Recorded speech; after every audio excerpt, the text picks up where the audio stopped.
International Needs New Zealand are a Christian humanitarian and aid organisation.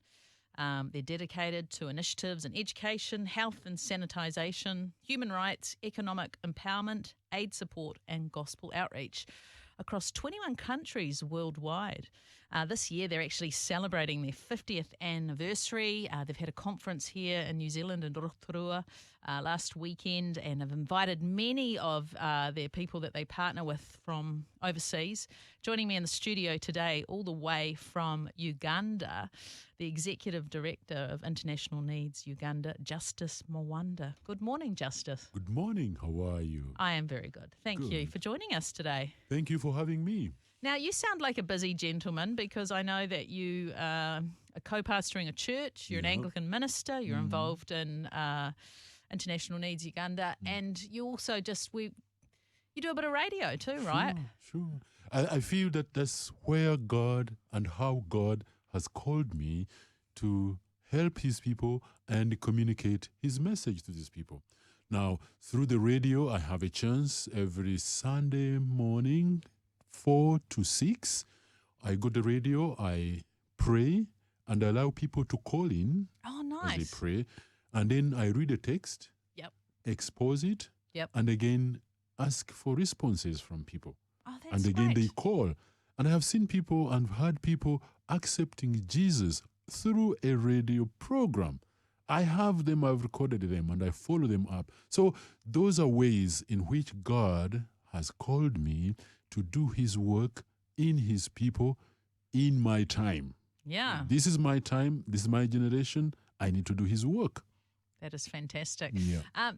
Tell me, I think you've been to New Zealand before, have you? Yeah, several times. Several times. Yes. I've never been to Uganda. Yes, you're welcome. Thank you. What would you say is the biggest difference, just from New Zealand and Uganda between the two countries? I think the biggest difference is the material things around your lives. Okay. Like when you go to your homes, when you meet your children, like the first thing when I traveled, what I saw is like every child in a home had a bedroom. Right. Wow. Yep. I grew up with 8 brothers and sisters, and we had 1 bedroom. Okay. So when I first came here, that was something that shocked me. Yeah. And then the toys, the pair of shoes per child. Wow.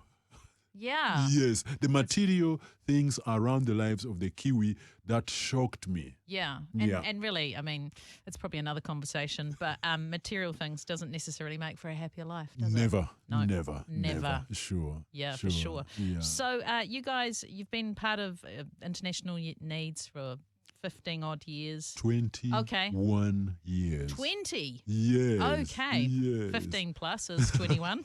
Yeah. What are some of the challenges that you face there? Yeah. The first challenge that we had to face was HIV/AIDS. Okay. When we started 30 years ago, the issue of AIDS was at its peak at that time. We had so many children who did not have both parents. They were either at the mercy of their grandparents or a single mother or a single father. And we are trying to look for homes who would adopt them, like foster them. But then later we found out that even the homes that we are asking also had issues. So what we said, we shall leave these children within their families, whatever family it looked like, maybe grandmother or grandfather, and we help them to access education. That was the first thing. Yeah. Because like when I come here and see the development in the developed world, I think it stems from the educational background. So the first thing was HIV, then lack of education.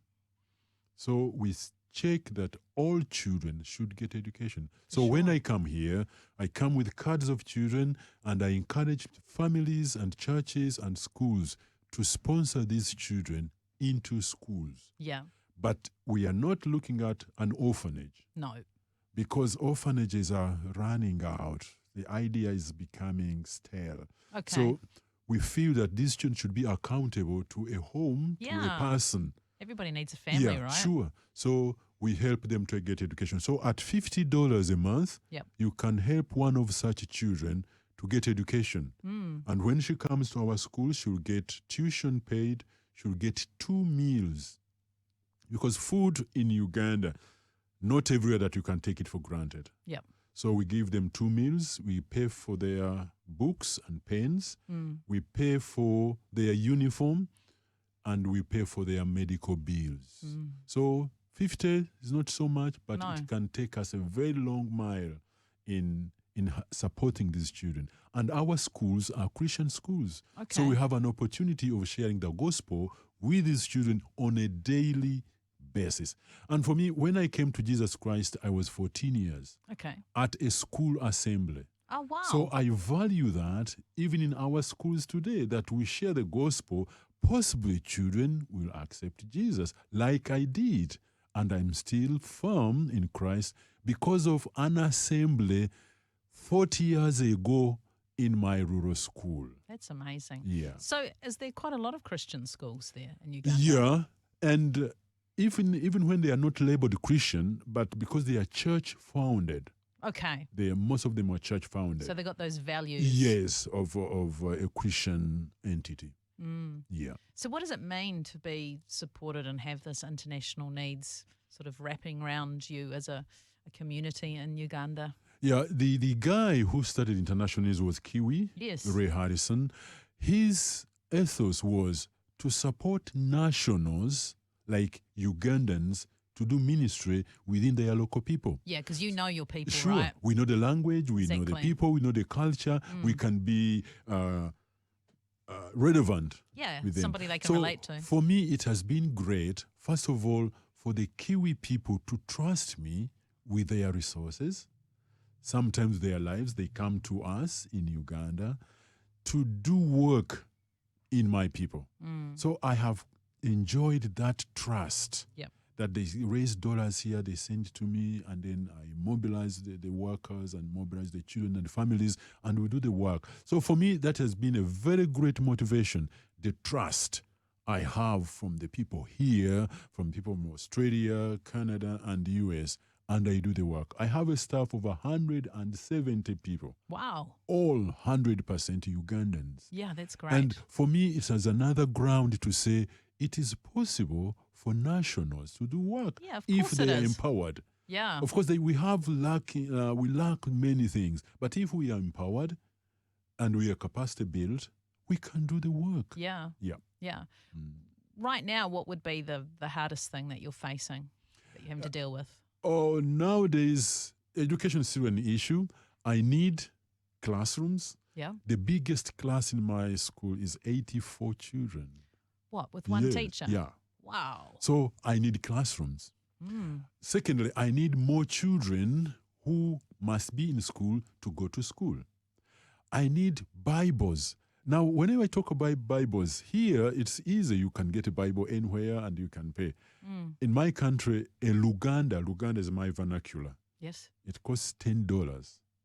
But you can imagine a family that has no money to buy food or to pay students' fees, they cannot spare money for a Bible. So I need Bibles. I have church planters, church workers, 15 of them. I need to support them to do the work in their communities. They need motorbikes for their transport because the distances that they are covering are long. So those are some of the needs. The other need, which may be relevant to people here, is water. Right. Now here you have water which is clean. Yes. I was in Rotorua and they showed me ponds and lakes which have clean water. My country houses the largest lake in Africa, Lake Victoria, which is 100% contaminated. Wow. We cannot swim or drink that water as freely as we would. So we need to drill wells in villages where these children come from. Yeah. And I'm glad there are churches here, there are communities here which have supported me to do this. But I tell you, it's not enough. Like in each village, if I have one well, it's not enough. No. There will be children walking 5 kilometers to this well. Yeah. I would love to see each child walking at least half a kilometer. It is long still. Yes. But if I can achieve that, I will save. Yes, I will save these children. I will reduce the prevalence of waterborne diseases. I will save the lives of these children, because some of these children are kidnapped, sacrificed, raped as they go to the wells. Wow. So I want to have wells distributed in these villages to reduce the distances that these children are walking. Justus, so great to chat with you today. I know we've talked for 10 minutes already and only taken a bite-sized chunk of what's going on for you. So appreciate you coming in to see us whilst you're in New Zealand. Thank you very much. For people who'd like to find out more about international needs, go to the website innz.org.nz. That's innz.org.nz. Justus Miwanda, thank you for your time today. You're welcome. Thank you for having me. Hey, thanks for joining us today. Make sure that you like, subscribe, and turn on your notifications so you can catch all our interviews on Star. See you next time.